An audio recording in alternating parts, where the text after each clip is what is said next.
Thank you very much indeed. So my position here is looking at introducing to you the idea of a North Wales tidal energy project. And just to give you a very brief introduction to what that is, the intention is a 2.5 gigawatt project off the North Wales coast, stretching somewhere between Great Orme and Prestatyn, with a sea bund wall of about 32 kilometres, enclosing 157 square kilometres. So we're going up a significant notch in terms of scale, in terms of what we're trying to do. And there are three real elements to that particular project. The first is the 2.5 gigawatts of power generation. Ultimately, that's what creates the cash. We then have coastal flood protection, because North Wales is particularly prone to catastrophic flooding. Unfortunately, we've had a number of examples of catastrophic floods over the years, from storm surges coming in from the southern Irish Sea, costing hundreds of millions of dollars in terms of damage. But that casts a shroud, if you like, over the economic regeneration of North Wales, because everybody says, well, I'm not going to invest in that area because it's subject to flooding, subject to storm surge activity. So by taking that risk, or diminishing that risk, we are encouraging a greater attractiveness of North Wales to inward investment. That if you can de-risk the prospect of storm surge and coastal flooding, property prices will increase, more people will come into the area. The infrastructure, like the North Wales Railway, we know that there's going to be an increased interest in electrification and maintaining that railway, providing vital communications east-west into North Wales and out of North Wales, but also the A55, which is a European major route, the E22, which links Moscow, funnily enough, with Holyhead. And therefore, there are reasons to try and maintain that vital infrastructure. But I'm not going to talk about that project, because what I want to do is to move on and really talk about the issues post-Hendry, the Hendry Review. But before, we've heard a little bit about that this morning. We heard that the Hendry Review was very positive, and I just want to conclude that there unequivocal support for tidal lagoon. So we're in a good political environment in terms of there's a lot of cross-party support for what's happening in South Wales, what potentially could be happening in North Wales too. And the key recommendations from the Hendry Review, going ahead with the Swansea Bay project, the Pathfinder project, and we in North Wales Tidal Energy are very keen that this Pathfinder project should go ahead. It's good for the industry. There's a no regrets policy associated with that. To build and develop the Swansea Bay project before financial closure of the next major project, so we can learn essential lessons. This is good sound advice. And then going on to develop and publish a national policy statement, because at the moment, if you want to develop a tidal lagoon power, the regulatory authorities have to work to the regulations that pertain to a 100 megawatt or larger offshore wind farm. And an offshore wind farm of 100 megawatts or larger is a very different beast to an enclosed tidal lagoon project. So there is a slight conflict there in terms of how the regulators are managing this kind of scheme. And then, this is really to try and provide an infrastructure, the national planning policy statement, to try and give a framework for the regulators and also for project developers to know what the rules are going to be going forward. That's great, but we don't know what that is going to be yet, so there's a risk to development associated with that. We also have an advantage in the sense that by having coastal flood protection, accepting the fact that for these lagoons, they are going to effectively, the seawalls are going to be permanent structures as far as decommissioning is concerned. That takes a huge cost out of the whole system. So we're covering the maintenance and repair of those seawalls and development of those seawalls through a maintenance and repair fund.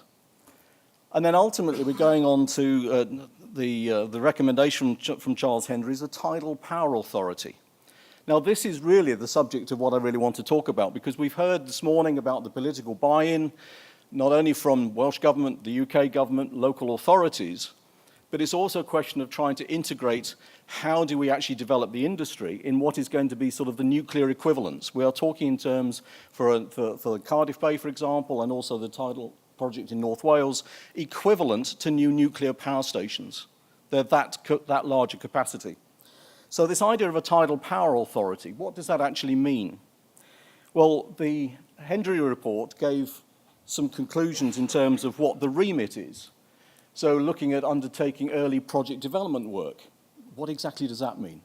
Looking at identifying appropriate sites for tidal power development, appropriate for whom?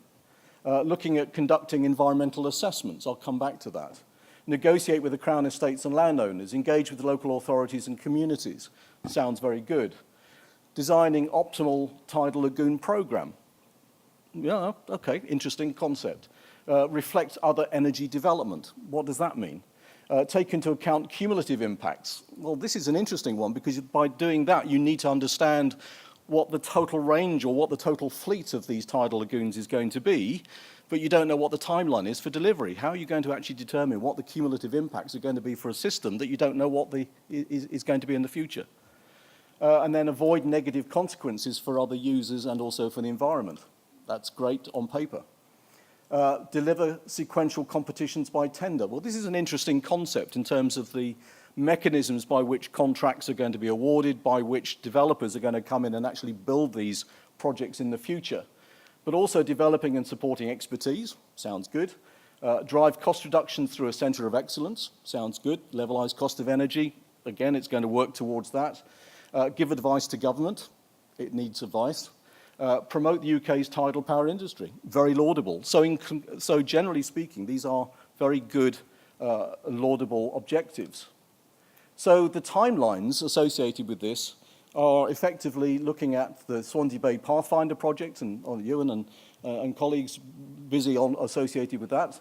But this is directly from the Hendry Review. So he's looking at a Pathfinder project operational from early mid-2020s. And we have here on the panel people who will be able to hopefully deliver on that. Large-scale projects, not defined at this stage, operational from mid to late 2020s, e.g. 2025, 2027. That's Hendry's timeline. Now, the critical thing here is that we have an introduction of a new national policy statement. Well, how long is that going to take? Could be at least 3 years. If we start looking at a large-scale energy project, 2 gigawatts or larger, you typically have a 5-year inception going through EIA, the environmental impact assessment, through to the development consent order, plus then 6 to 7 years of construction. That's typically 11 to 12 years. Well, if Charles Hendry is recommending one of these schemes coming online in 2025, 2027, we're actually behind schedule already. We haven't even started. So there is an issue here in terms of the timeline. So effectively, we really need to try and get a framework by which the tidal lagoon industry can really start moving forward with a degree of confidence and a degree of policy security. And therefore, at the moment, one of the issues that, okay, we're waiting for the Hendry Review. We're now waiting for the government response to the Hendry Review.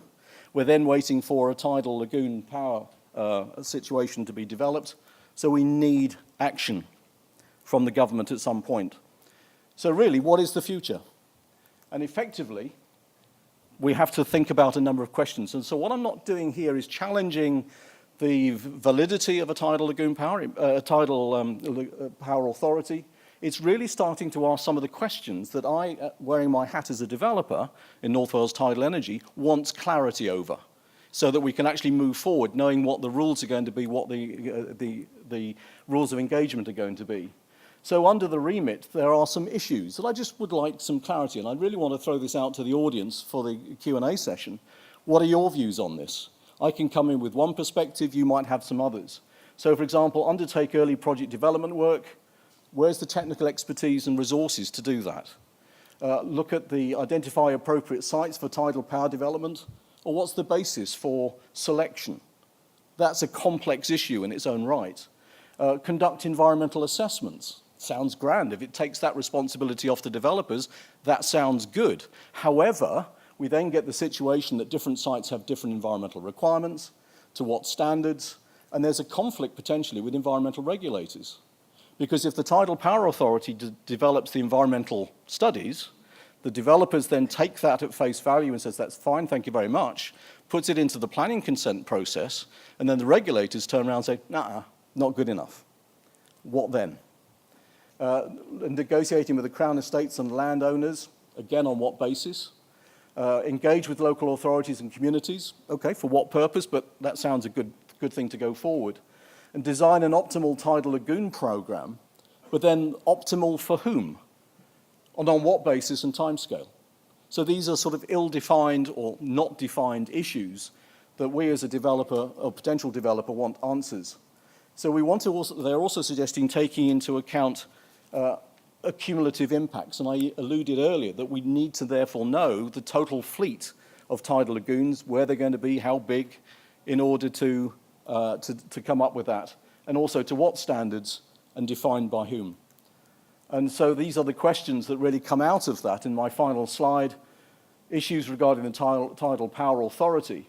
So just, you can go through and read that for yourselves, but ultimately, some of these issues we need clarity, and I hope these are questions for the UK government to come back in their response following the Hendry Review. And with that, thank you very much for your attention.